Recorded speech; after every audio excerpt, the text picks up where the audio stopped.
পর্যন্ত মুসলমান হতে পারবে না, যতক্ষণ পর্যন্ত তোমাদের ঈমান পরিপূর্ণ না হবে।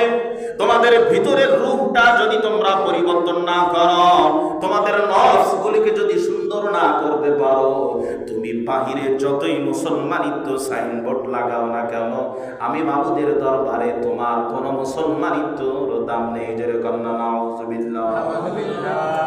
যার বাড়িতে বাংলা তরজমার কোরআন মাজিদ আছে, মাইকের আওয়াজ যাদের কানে যায় একটু লক্ষ্য করে শুনুন, মনোযোগ দিয়ে শুনেন। সূরাতুন নিসার 65 নম্বর আয়াতের মধ্যে আল্লাহ রাব্বুল আলামিন বলেন, হে নবী আপনি জানায় দেন, যতক্ষণ পর্যন্ত আপনার বিচার, আপনার কথা সব কিছুই কোন ঈমানদার বান্দা মেনে নেবে না, ততক্ষণ পর্যন্ত সে মুমিন হতে পারবে না, ঈমানদার দাবি করতে পারবে না। আজ আমরা মসজিদগুলির মধ্যে সুন্দর সুন্দর ঘটনা, মুসল্লিদের কান মনোরঞ্জন করার জন্য, মুসল্লিদেরকে সুন্দর করার জন্য আমরা বলে থাকি, কিন্তু কোরআনের কথাগুলি, ঘটনাগুলি যদি আমরা মুসল্লিদের মধ্যে জানাইতে পারতাম, ইমামরা যদি তার মুসল্লিদেরকে দিয়ে এই আমলের মধ্যে নিয়ে আসতে পারতাম, তাহলে এলাকার মধ্যে, সমাজের মধ্যে কোনো ফিতনা ফাসাদ থাকতো না, দুর্নীতি থাকতে পারতো না। কিন্তু আজ বড় দুঃখের বিষয় হলো, আমাদের যে মসজিদের ইমামগুলি অধিকাংশ মুসল্লিদের গোলাম। এই গোলাম হওয়ার কারণে অধিকাংশ মসজিদের ইমামের পিছনে নামাজ পড়া হারাম হয়ে যায়। যেরকম এখন আপনি বলবেন, হুজুর কিভাবে?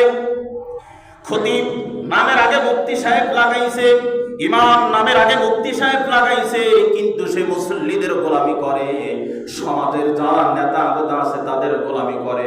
এই গোলামি করার কারণে মসজিদের মধ্যে হক কথাগুলি বলে না। যেমন 16ই ডিসেম্বর 31 নাইট চলে গেল, 2-3 দিন আগের কথাগুলি। আপনি এই মুসলিম দেশ, পৃথিবীর মধ্যে সর্ববৃহত্তম তৃতীয় হলো মুসলিম দেশ, হলো বাংলাদেশ। এটা আপনি জরিপ করে দেখেন, এই মুসলিম দেশের মধ্যে অসংখ্য পরিমাণে গোলাম এই 31 ডিসেম্বর হয়েছে। আল্লাহ রাব্বুল আলামিন কোরআন মাজিদের মধ্যে বলেন, তোমরা ইহুদিদেরকে বন্ধু বানাবে না, তোমরা ইহুদিদেরকে অভিভাবক বানাবে না। কিন্তু আমাদের সমাজে, এলাকায়, পাড়া মহল্লার মধ্যে, গ্রামগঞ্জে, শহরের মধ্যে 31 ডিসেম্বর 31 নাইটের এই উদযাপন হয়েছে কিনা? আজকে আমি ঢাকা থেকে আসার সময় লক্ষ্য করলাম, এই 31 নাইটের ব্যানার মারা হয়েছে। এই দিন আতশবাজি ফুটানোর জন্য দেওয়ালের গায়ে পোস্টার লাগানো হয়েছে। যেই দেশ